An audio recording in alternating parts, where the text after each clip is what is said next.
नमस्कार, मैं हूं सिंपल मारुद्या और आप देख रहे हैं एमडीपी न्यूज़ 24। एमडीपी न्यूज़ 24 की एक खास पेशकश एक मुलाकात में आपका स्वागत है।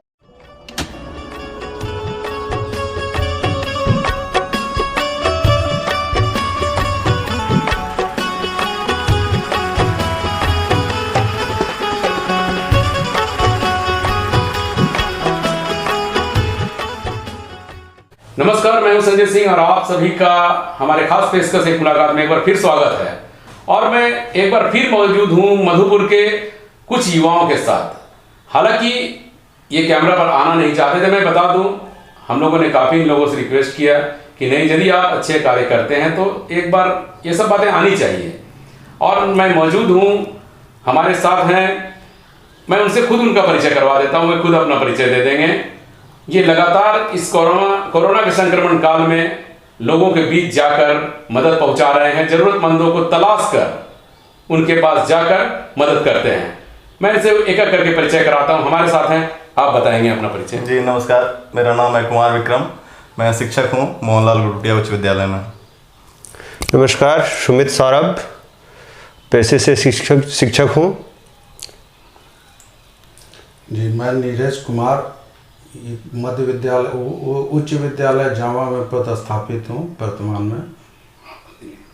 मैं विजय कुमार, आप सबको प्रणाम करता हूँ। मधुपुर में ही अपना कारोबार है। नीरज जी, आप चूंकि इसमें सीनियर मोस्ट हैं, इसलिए आपसे मैं प्रश्न कर रहा हूँ कि ये जो कार्य आप लोगों ने प्रारंभ किया है, तो ये क्या पहले से ये कार्य चल रहा था या फिर आप लोगों के ग्रुप का कोई नाम है जो पहले से आप लोग समाज सेवा कर रहे हैं, या फिर ये जो महामारी आई इसमें ऐसा विचार आया आप लोगों का? लॉकडाउन होने के तुरंत बाद 2-3 दिन जो परिस्थितियां उत्पन्न ली शहर में या पूरे मतलब देश में, तो हम लोगों ने ऐसा महसूस किया और आपस में विचार विमर्श किया कि कुछ ऐसे लोग हैं जिन तक राशन पानी की व्यवस्था जो है पहुंचानी जरूरी है। तो ऐसे ही बात में हम लोग 2-3-4-5 टीचर और कुछ युवा बंधु इसके साथ जुड़ गए। और लॉकडाउन की जैसे ही घोषणा हुई तो मार्च के लास्ट वीक में हम लोगों ने शहर में बहुत सारे हमारे जो स्टूडेंट्स हैं, कुछ मित्र हैं, इन लोगों ने आपस में जो है कोऑर्डिनेशन बनाया और इन लोगों का पता किया कि कुछ ऐसे ज़रूरतमंद जो वाकई ज़रूरतमंद है, तो वहाँ तक राशन पानी की व्यवस्था हम लोगों ने मार्च के लास्ट वीक में ही आरंभ किया। तो ये राशन में आप लोग क्या कच्चा अनाज बांटते हैं या भोजन बनाकर वहाँ पहुँचाते हैं? नहीं, हम लोगों ने जो है शुरुआती दौर में कच्चा अनाज ही बांटा था। इसके अलावा उसी समय कुछ समस्या आई, कोई हेल्प ग्रुप था मेरे ख्याल से, जिसमें काफ़ी सारे स्टूडेंट्स नया बाजार में और उधर मचुआ टार में फंसे हुए थे। तो उन लोगों के लिए जो अंजी देवी में जो खुला हुआ है वहाँ पे जो है भोजन की व्यवस्था भी हम लोगों ने करवाई थी। एक चीज मैं जानना चाहूँगा, सुमित जी आप बताएंगे कि साधारण ऐसा होता है कि इस कोरोना का संक्रमण ऐसा है कि डर बना रहता है, घर के लोग भी डरते हैं। तो क्या कभी घर के लोगों ने आपको रोका या फिर मन में ऐसा डर आया कि यदि ऐसा कार्य कर रहे हैं हम भी संक्रमण का शिकार हो सकते हैं? हालांकि मधुपुर में आया नहीं है, फिर भी एक डर बना हुआ है, कभी ऐसा है? आप बताएं। जिस प्रकार की महामारी अभी पूरे विश्व में फैली हुई है, तो डरना तो स्वाभाविक है, डर तो होता ही है। लेकिन हम लोगों का जो है कि हम लोग मेजर सेफ्टीज जो भी हैं उनको एक्वायर करके चलते हैं, लोगों से बचते हैं कि ज़्यादा सोशल डिस्टेंसिंग बना रहे, मास्क का यूज़ कर रहे हैं, सैनिटाइज़र यूज़ कर रहे हैं। घर से चूँकि हम लोग कितने भी बड़े हो जाए, माँ बाप के लिए तो हमेशा बच्चे ही रहते हैं, तो माँ बाप तो हमेशा कहते हैं ऐसा ना करो, थोड़ा कम जाओ, क्या ज़रूरत है। सबको सरकार मदद भी कर रही है, लेकिन सरकार का जो मदद है वो लास्ट स्तर तक नहीं पहुँच पाता है, मतलब अंतिम व्यक्ति तक नहीं पहुँच पा रहा है। तो ऐसे में जो हमारे माननीय प्रधानमंत्री जी का आह्वान था कि हमारे आसपास कोई भूखा ना रहे, तो सब लोग मिलकर इस कार्य को आगे बढ़ा रहे हैं। विक्रम जी, आप लोगों ने एक ग्रुप बनाया, एक नाम दिया है, मैं जानना चाहूँगा वो नाम क्या है? पहले वो आप बता दें कि आप लोगों ने अपने ग्रुप का नाम क्या रखा है? हम लोगों ने ग्रुप का नाम कोई विशेष वैसा नाम नहीं है, पर हमारा जो एक विजन था कि हमारे आसपास कोई भूखा न रहे, तो इसी विजन के आधार पे हमने एक व्हाट्सएप ग्रुप बनाया और जिसमें समान विचारधारा के जो लोग थे, जो इससे सहमत थे कि कुछ करना है इस महामारी में, उनको जोड़कर एक व्हाट्सएप ग्रुप बनाया गया और उसका नाम भी यही रखा गया कि आपके आसपास कोई भूखा न रहे। अच्छा, ये ग्रुप आप लोगों ने बनाया? जी। अच्छा भैया जी, आप बताएंगे कि क्या आप लोग मतलब ये जो इतनी बड़े कार्य कर रहे हैं आप लोग, खर्च तो है ही, प्रतिदिन करना, लोगों को मदद करना, तो सहयोग आपको कहाँ से मिलता है? क्या आप अपना निजी खर्च कर रहे हैं या फिर एक सहयोग कहाँ से, कोई सहयोग राशि किसी से प्राप्त होती है? किस तरह से कर पा रहे हैं आप लोग ये? सर पहले हम लोग इसको शुरुआत करना चाहते थे कि अपने से जो हो सकेगा वो करेंगे। फिर सर जुड़ गए, सर के जुड़ने के बाद बहुत सारे जो गुरुजन लोग हैं सब जुड़ गए, और फिर कुछ दोस्त लोग को भी जब पता चला धीरे धीरे कि ये लोग कर रहा है तो दोस्त लोग भी कुछ सहयोग करने लगा, और मिलजुल के ये सारा चीज मतलब अपने ही विचारधारा के जो है वही लोग अपने अपने मतलब पॉकेट से देकर ये चला रहे हैं। बहुत बड़ी बात है ये। विक्रम जी, राजनीति का जो मतलब सफर तय होता है वो कहीं ना कहीं समाज सेवा से गुजर के जाता है। लोग कहते हैं कि समाज सेवा पहली सीढ़ी राजनीति की है, तो क्या आप लोगों में से किसी के मन में ये ख्याल आ रहा है कि बाद में आकर, भले आप ऐसा ना सोचें लेकिन लोग सोचते हैं आपके बारे में ऐसा कि जरूर इसका कोई राजनीतिक उद्देश्य है? क्या लगता है आपको कि कभी आप राजनीति से जुड़ेंगे या राजनीति में जाना पसंद करेंगे? लोग ऐसा सोचते हैं, हम लोग सुनते हैं ऐसा, आपसे मैं सुनना चाहूँगा ये। जी सर, ये विचारधारा बहुत समाज में आम हो गई है। हम लोग क्लास 10th में, आप भी पढ़ाते हैं, आप भी पढ़ाते हैं, क्लास 10th में एक पोएम था, पोएम में लिखा हुआ था evil wins when good man walk away. तो अभी ऐसा हुआ है, राजनीतिक परिदृश्य देश में ऐसा है, दुष्यंत कुमार जी लिखे थे कि इस सड़क पर इस कदर है कीचड़ बिछी कि हर किसी का पांव घुटनों तक सना है। तो लोग जो अच्छे लोग हैं वो चूंकि पूरे माहौल को इस ढंग से पॉलिटिकलाइज कर दिया गया है, आप कहीं पे किसी की मदद करते हैं तो लोग तुरंत सोचते हैं कि अगला कोई चुनाव आने वाला है, इसमें ये बंदा खड़ा होगा और इसके बदले में वोट लेने के लिए आएगा। इसके कारण ये हुआ कि अच्छे लोग घर से निकलना बंद कर दिए। लोग सोचते हैं कि हमको क्या है, हमको कोई तो राजनीति नहीं करना है तो हम लोगों की मदद क्यों करेंगे। तो इस विजन को चेंज करने के लिए हम लोग बेसिकली इकट्ठा हुए, इसलिए आप कंटेक्ट किए, कन्हैया भैया हमारे सीनियर हैं, वो भी हमसे कंटेक्ट किए। तो हम शुरू में भी हम लोग सारे लोग आपस में इस चीज़ को डिस्कस किए, उसके बाद बोले नहीं इस चीज़ को थोड़ा सा अवॉइड करना है कि ये जो अंदर वे जितना अच्छा चल सकता है, हमको लगता है एक्सपोज करने से थोड़ा सा मैटर पॉलिटिकलाइज हो जाएगा, इसलिए हम लोग इस चीज़ को भयभीत भी थे कि पॉलिटिकलाइज नहीं करना है। और कम से कम एटलीस्ट हम लोग इतने लोग जुड़े हुए हैं यहाँ पे, तो अभी 4 ही लोग बैठे हैं। बहुत सारे लोग ऐसे हैं जो यूएस में रह के सहयोग भेज रहे हैं, बहुत सारे लोग दिल्ली में हैं, बेंगलोर में हैं। उनका विजन सिर्फ यही है कि मधुपुर और मधुपुर के आसपास का जो नेटिव जगह है, यानी कि जिसको हम लोग मदरलैंड करते हैं, उसके लिए अगर कुछ कर सकें तो वो करें।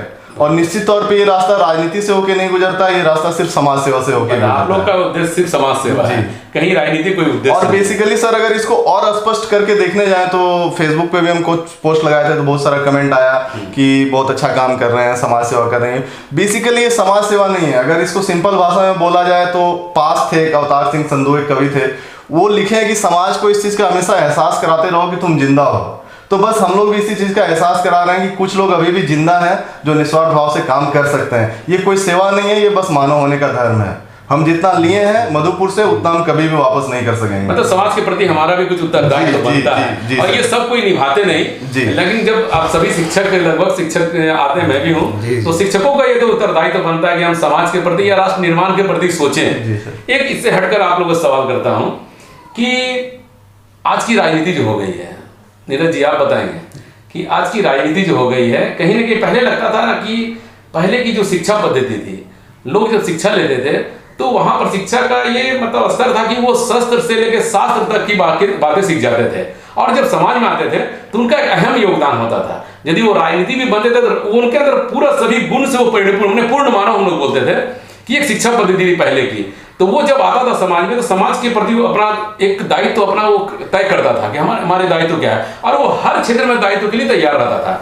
लेकिन आज राजनीति में ऐसे लोगों का प्रवेश हो गया है, और कहीं ना कहीं ऐसा लगता है कि अच्छे लोग, मतलब जो जानकार है, राजनीति समझते हैं, वैसे लोग राजनीति से दूर हो गए हैं। क्या कारण आपको लगता है कि लोग ऐसे राजनीति से दूर क्यों हो गए? अच्छे लोग प्रवेश क्यों नहीं करना चाहते, राजनीति के नाम से ही भाग जाते हैं? शिक्षा का उद्देश्य होता है मनुष्य का सर्वांगीण विकास। तो मनुष्य का जो सर्वांगीण विकास नहीं हो पाया है, इसमें हमारी पूरी की पूरी शिक्षा व्यवस्था दोषी है। कहीं ना कहीं हम शिक्षक गण भी के ऊपर भी दोष है। इसमें हम लोग को जो करना चाहिए था वो हम लोग अभी तक कर नहीं पाए। हम लोग कोशिश कर रहे हैं कि समाज को जो कुछ अच्छा दे सकते हैं उसके लिए जो है प्रयत्नशील हम लोग रहते हैं। व्यक्तिगत तौर पे, समाज के तौर पे, जहाँ तक राजनीति का संबंध है तो राजनीति पे तो मैं विशेष टिप्पणी करूंगा नहीं, लेकिन फिर भी ये समझ लीजिए कि जो कुछ भी हो रहा है, राजनीति क्या है, शिक्षा वो समाज का दर्पण है। कहीं ना कहीं हमारे समाज में विकृतियां आई हैं, उन विकृतियों को सिर्फ राजनीतिक या तौर पे नहीं दूर किया जा सकता है। इतिहास गवाह है, जब भी सामाजिक आंदोलन हुए तभी देश में परिवर्तन हुआ। और हम लोग को सकारात्मक रहना चाहिए। समाज में कई अच्छे लोग हैं, अच्छे अच्छे कार्य कर रहे हैं, और ऐसा मानना चाहिए कि आने वाले समय में हमारा समाज, हमारा देश, सब कुछ जो है सर्वांगीणता की तरफ आगे बढ़ेगा। सुमित जी, जैसा अनुभव करते हैं हम लोग, मतलब शिक्षक समाज बोले हैं, हम लोग जैसे विचारधारा वाले लोग अनुभव करते हैं कि इस कोरोना काल में जो समाज के मतलब कि आगे रहना चाहते हैं, आगे खड़ा रहना चाहते हैं, मतलब मैं नेताओं की बात कर रहा हूँ, तो नेताओं का जो रोल है, जो भूमिका उनकी रही है, कहीं ना कहीं वो आगे भी रहना चाहते हैं। लेकिन मधुपुर के बहुत से छोटे बड़े बहुत से नेता हैं, आपको हर मोड़ पर मिल जाएंगे, तो उनकी भूमिका कैसी आपको लगती है? क्या उन अपनी भूमिका का निर्वहन कर रहे हैं इस कोरोना काल में, जिस तरह आप लोग जैसे युवा कर रहे हैं? उन लोग के बारे में जो एकदम राजनीति में आगे खड़े होना चाहते हैं, लेकिन आज हम लोगों ने भी देखा है वो नजर नहीं आ रहे हैं कहीं। आप क्या सोचते हैं इस बारे में? सर, राजनीति का अर्थ जो है अभी बहुत ज़्यादा परिवर्तित हो चुका है। पहले राजनीति का अर्थ सेवा होता था, लेकिन आज सेवा की जगह उल्टा होकर ये मेवा हो गया है। और लोग सोचते हैं एक तरह का ये इन्वेस्टमेंट है, थोड़ा सा इन्वेस्ट करो और बहुत ज़्यादा पाओ। इंडस्ट्री एज ए इंडस्ट्री इसको ले रहे हैं, और ऐसे कामों में वो ना रख के ऐसे जगहों पर रहेंगे। फ़ोटो खिंचाने वाला एक नया सिस्टम आ गया है कि कुछ हो चलो फ़ोटो खिंचा लिए, वहाँ लोगों को पेपर में दिखाएंगे, फेसबुक में डालेंगे, व्हाट्सएप ग्रुप में डालेंगे कि हमने सेवा किया है। तो कहीं ना कहीं अपने धर्म से लोग जब विचलित हो जाते हैं तो वो कभी अच्छा कार्य नहीं कर सकते हैं। तो ऐसी स्थिति यहाँ भी है, और सबके बारे में तो मैं विशेष टिप्पणी नहीं, मतलब उनकी भूमिका जो होनी चाहिए थी अभी इस संक्रमण काल में, उनकी जो भूमिका होनी, यदि आप किसी का प्रतिनिधित्व करना चाहते हैं, नायक बनना चाहते हैं, तो उनकी भूमिका भी मतलब उनको भी जिम्मेवार होना चाहिए इसके प्रति, लेकिन वो कर नहीं रहे हैं उस तरह से। सर, ऐसा है कि अपना अगर हम दर्द समझ रहे हैं तो हम जिंदा हुए हैं, लेकिन जब तक औरों का दर्द नहीं समझेंगे तब तक हम एक अच्छा इंसान नहीं हो सकते। लेकिन इस दर्द की कमी कहीं ना कहीं बहुत ज़्यादा है लोगों में, और ख़ासकर ऐसे नेताओं में। क्योंकि सभी शिक्षक हम लोग जुटे हुए हैं, तो ये सब एक प्रश्न ये भी बनता है कि क्या महाविद्यालय में आज जो शिक्षक जो नेता बनते हैं, मतलब छात्र नेता का जो स्तर है, अक्सर देखा जाता है जो पढ़ने लिखने वाले नेता मतलब छात्र नहीं है वही नेता बन जाते हैं। अक्सर देख रहा हूं, मैं भी देख रहा हूं, ये स्पष्ट है। तो क्या छात्रों का प्रवेश राजनीति में होना चाहिए महाविद्यालय स्तर पर, जिस तरह की अभी पृष्ठभूमि बनी है, और जो हम लोग लगातार इधर देखते आ रहे हैं कि छात्र नेता बस उनका काम सिमट के रह गया है कि किसी का फॉर्म भरवा देना है, किसी का थोड़ा पैरवी कर देना है, ठीक है। तो इस तरह की भूमिका क्या छात्र के लिए सही है? और कहीं ना कहीं गलत उसका फायदा उठाते हैं नेता बनकर।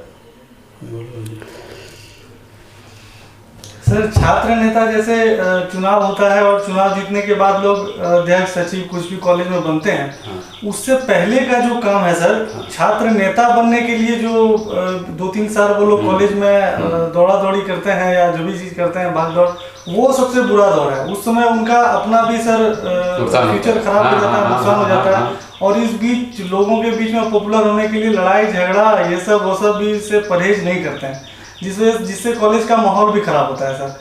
हम समझते हैं सर कि अलग अलग विभाग में इसको बांट देना चाहिए, जिसको पॉलिटिक्स करना है, जिसको पॉलिटिक्स करना है, बहुत अच्छी बात कही आपने, उसको जो है सो पॉलिटिकल साइंस लिया हुआ है, उसमें क्या पढ़ रहा है वो अपना हुनर वहाँ पे दिखाए। सामाजिक विज्ञान है, अगर वो समाज सेवा करना चाहता है तो उसको एक अलग विभाग कर देना चाहिए। यही तो इसी का तो रोना है, आज की शिक्षा पद्धति में यही तो कमी रह गई है, यही तो नहीं हो पा रहा। जो जिस विषय से जुड़े हैं उस विषय में उनको जगह मिल ही नहीं पाता है, उनको दूसरी जगह मिल जाता है। मतलब ये बहुत प्रॉब्लम है। आज पूरे देश में देखेंगे कि जिन लोगों को जहां होना चाहिए वो वहां है नहीं, तो देश का आर्थिक विकास कहीं ना कहीं तो इससे डगमगाता है ही। आपने बहुत अच्छा ये कहा ये बात को कि सही लोग को आना चाहिए। हाँ, यदि आप राजनीति शास्त्र हैं तो आप राजनीति करें, आपको हक है करने का। अब अंतिम एक विक्रम जी है, अब आप बताएंगे कि युवाओं के लिए एक संदेश, जो युवा अभी आ रहे हैं, हालांकि बहुत से युवा भटक रहे हैं, खास करके मधुपुर में आप लोगों जैसे युवाओं की बहुत कमी है। यदि हम देखने जाएंगे तो मात्र कुछ परसेंटेज है, मतलब वो सब भटके हुए, नशा से जुड़े हुए हैं या फिर अलग अलग वो अपना ऐश आराम उसी में गुजारते हैं। तो एक संदेश विक्रम जी आपके तरफ से वैसे युवाओं के लिए, कैसे वो प्रेरित हो, समाज के प्रति अपना उत्तरदायित्व समझे, अपने घर के प्रति, अपने परिवार के प्रति एक संदेश हो जाए। युवाओं के लिए मैं विशेषकर कहना चाहूँगा, मैं शिक्षक हूँ, मैं देखता हूँ खासकर बच्चे जब क्लास 9th में होते हैं और क्लास 9 से जब उनका ग्रेजुएशन कंप्लीट होने को होता है, ये जो साल है ये बहुत क्रूशियल साल होता है उन लोगों के लिए। मैंने देखा है कि बच्चे जब 10th में पास करके हमारे स्कूल से निकलते हैं तो बहुत इज्जत सम्मान देके निकलते हैं, और वही बच्चे जब हमारे स्कूल में फिर सेंटर पड़ता है 11th और 12th का एग्जाम देने के लिए आते हैं तो उनका इंटेंशन रहता है कि कोई बेंच तोड़ देना है, कोई डेस्क तोड़ देना है। हम लोग को देखते हैं तो सामने से नज़र चुरा के निकल जाते हैं। तो ये तो तरुणावस्था है, उसमें बिगाड़ का एक दिमाग में उपज होना स्वाभाविक है, हम लोगों के साथ भी हुआ था, सबके साथ होता है। और उस समय क्या होता है कि गार्जियन और टीचर्स जो आपको अच्छे सुझाव दे रहे होते हैं वो आपको दुश्मन की तरह लगने लगते हैं। ये स्वाभाविक प्रक्रिया, ये सबके दिमाग में होता है, हमारे भी दिमाग में हुआ था, आपके दिमाग में हो रहा है, ये स्वाभाविक प्रक्रिया है। अभी के डेट में युवाओं के लिए विशेषकर कहना चाहूँगा कि कोई शॉर्टकट की तलाश नहीं करें। सबसे जो क्रूशियल चीज़ अभी हो गया है, लोग क्या है कि बहुत सारे भारी संख्या में, इस पर हम लोग कभी बात नहीं करना चाहते हैं कि वह नशे की गिरफ्त में बहुत अधिक आ रहे हैं। लोगों को लगता है कि घर से माँ से कुछ बात करके बाहर निकले, एक सिगरेट पी लेंगे तो टेंशन कम हो जाएगा। पार्टी के नाम पे आजकल खाना कम हो रहा है और पीने का प्रचलन अधिक बढ़ रहा है। तो इन सब चीज़ों को ठीक है, एंजॉय करना एक अलग चीज़ है, पर इन सब चीज़ों को कंट्रोल करने की आवश्यकता है, क्योंकि एक लाइफ का फेज डिसाइड किया हुआ है। आप युवा अवस्था में अगर थोड़ी सी तकलीफ, बेसिकली पढ़ाई को तो मैं तकलीफ नहीं मानता, पर अगर कुछ देर के लिए मान भी लेते हैं कि थोड़ी सी तकलीफ कर लेते हैं तो आपका आने वाला जो समय है वो उज्जवल होगा। और अगर इसी के उलट अभी का समय जो आपका बहुत क्रूशियल है उसको अगर आप वेस्ट करते हैं तो आने वाला समय में, यानी कि जैसे ही आप 25 प्लस हो जाते हैं, 25 का एज जैसे ही आप क्रॉस कर जाते हैं तो जिम्मेवारियां तो आपके लिए फिक्स कर दी गई हैं ऑलरेडी, उससे आप कभी नहीं भाग सकते हैं। ये चीज़ हमेशा दिमाग में रखिएगा कि उसको स्किप करने का कोई ऑप्शन नहीं है। इसलिए 25 प्लस जैसे ही आप अटेंड कीजिएगा तो आपके लिए परेशानियां दिन ब दिन बढ़ते जाएंगी। एक इंपॉर्टेंट चीज़ और यहाँ है, वो क्या है कि रोल मॉडल सेट करना। जैसे लोग रोल मॉडल किसे सेट करते हैं, अभी होता क्या है, अक्सर देखा गया है, खासकर वैसे मैंने पहले तो शुरू में साफ अक्षर में कह दिया कि राजनीति से इस ग्रुप में कोई लेना देना नहीं है, पर राजनीतिक परिदृश्य को काफ़ी नज़दीक से मैं जानता हूं, बहुत वर्षों गुजारा हूं उसमें, इसलिए मैं अपना अनुभव बताता हूं कि नेताओं के लिए युवाओं को जमा करना बहुत सस्ता हो गया है। आज की डेट में जहां पे एक दैनिक मजदूर की हाजिरी 400 रुपये हो गई है, किसी युवा को बुलाने के लिए शाम का मुर्गा और एक बोतल बियर इतना ही पर्याप्त हो गया है। इस चीज़ को बदलने की जरूरत है। लोगों को रैलियां करनी होती हैं, भीड़ जमा करना होता है, धरना प्रदर्शन तोड़ फोड़ कराना होता है तो लड़के याद आ जाते हैं। पर मधुपुर में कॉलेज की स्थिति सुधारनी है, मधुपुर में हाई स्कूल की स्थिति सुधारनी है तो कभी लड़के याद नहीं आते हैं। आप देखिए, सर भी जब स्टूडेंट रहे होंगे उस समय भी ये 3 ही हाई स्कूल फंक्शनल था, और अभी भी जब आबादी इतनी बढ़ गई है ये 3 ही हाई स्कूल फंक्शनल है। मधुपुर कॉलेज की क्या स्थिति है किसी से छुपा हुआ नहीं है। अभी सारे बच्चे अगर मधुपुर कॉलेज में पहुंच जाएंगे तो कॉलेज में बैठने की जगह नहीं है, बैठ भी नहीं पाएंगे, बैठने की जगह नहीं है। तो जब हर एक आंदोलन हम ही से होकर गुजरता है, हर एक वोट हम ही से होकर गुजरता है, तो फिर जब हमारे अधिकारों की बात आती है तो कोई सामने क्यों नहीं आता है। सबकी बात होती है, किसानों की बात होती है, मजदूरों की बात होती है, पर विद्यार्थियों की बात कभी नहीं होती है। लोग रोजगार की बात करते हैं, पर रोजगार जो है सो हमेशा अध्ययन से ही होकर आता है। अगर पढ़ेंगे ही नहीं, मैं यहाँ का हूँ, लोकल हूँ, इसलिए इस पर भी थोड़ा सा प्रकाश डालूंगा। आप जब भी देखेंगे, अभी हाल में टीचर की जो वैकेंसी हुई, बहुत ज़्यादा भारी संख्या में लोग जो है सो बाहर से आए। मुझे इससे कोई आपत्ति नहीं कि लोग बाहर से आए, पर मुझे यहाँ के अध्ययन अध्यापन की जो व्यवस्था, इस पे जरूर आपत्ति है। चूंकि हम पढ़ने में पिछड़ गए थे इसलिए बाहर के लोग यहाँ पे आए। इसके लिए सिर्फ सरकार को दोष करना कि हाँ रिजर्व कर दिए, ठीक है रिजर्व कर दीजिए, अच्छा है, पर अगर पढ़ने में हम अगर बहुत अच्छे होते तो बाहर से लोग कभी हमसे कम्पीट नहीं कर पाते। आज की स्थिति मतलब है यहाँ गुणवत्तापूर्ण लोग मतलब कमी हो गई या विद्यार्थियों की कमी हो गई, वैसे मतलब गुणवत्ता वाले हैं नहीं, गुणवत्ता वाले बाहर आ रहे हैं, तभी तो बाहर ही आ रहे हैं। गुणवत्ता वाले लोग हैं सर, व्यवस्था में ही सिर्फ दोष है, और बहुत अधिक दोष नहीं है, बस आमूल चूल परिवर्तन करने की जरूरत है। आमूल चूल परिवर्तन अगर कर देंगे तो यहाँ में टैलेंट की कोई कमी नहीं है हमारे झारखंड में, और युवा काफी टैलेंटेड हैं, और युवा उतने भी अधिक भटके हुए नहीं है जितने पुराने लोग समझते हैं कि युवा एकदम बर्बाद हो गए, बेकार हो गए। ऐसा स्थिति नहीं है। आप अभी बोले कि आप जैसे युवा कम है, हम मधुपुर में ऐसा लगभग आपको 5-7 ग्रुप बता देंगे जो कि इकोनॉमिकली एबल नहीं है ये सब काम करने के लिए, फिर भी जितना हो सके मैक्सिमम अपने स्तर से कर रहे हैं। बहुत बहुत धन्यवाद आप सभी को। Thank you. तो ये थे हमारे साथ ऐसे युवा जो समाज सेवा इतना बढ़ चढ़ कर रहे हैं और ये बताना भी नहीं चाहते, मतलब एक हाथ से दान करे तो दूसरे हाथ को पता ना चले। एक बहुत सर- कम ऐसे लोग हैं। एक सर सबके लिए, कॉमन युवाओं के लिए नहीं, बाकी सारे लोग देखेंगे इस वीडियो को, बहुत बड़ा मंच है आपका, इसलिए मैं सबों से एक प्रार्थना करूंगा कि शुरू में जब हम लोग का ग्रुप बना था तो हम लोग के ये बड़े उद्देश्य को लेकर नहीं चले थे कि इतने 1000 परिवार या इतने 100 परिवारों तक हम लोगों को पहुंचना है। उस समय सबों को हम लोगों ने व्हाट्सएप किया था कि अपने आसपास देखिए, अपने आसपास कम से कम एक परिवार को फीडअप करने की कोशिश कीजिए। तो अभी ये लॉकडाउन हो सकता है खत्म हो जाए, पर उसके बाद की भी स्थिति ध्यान रखना है। हम लोग बहुत ज्यादा नहीं कर सकते हैं, सब कोई बहुत सक्षम नहीं है, बहुत सारे लोग सक्षम भी हैं तो घर में घुसे हुए हैं, इसलिए कम से कम अपने आसपास अगर एक भी परिवार की जवाबदेही ले सकें तो इसी को सौभाग्य समझिएगा। इस तरह की आपदा 100 साल में भी एक बार नहीं आती है, तो सबों से हाथ जोड़ के मैं अपील करूंगा कि कम से कम अपने आसपास एक परिवार को जरूर देखें। तो जरूरत है ऐसे युवाओं की मधुपुर में। मैं संजय सिंह अपने सहयोगी कन्हैया श्रीवास्तव के साथ MDP News 24 के लिए, धन्यवाद।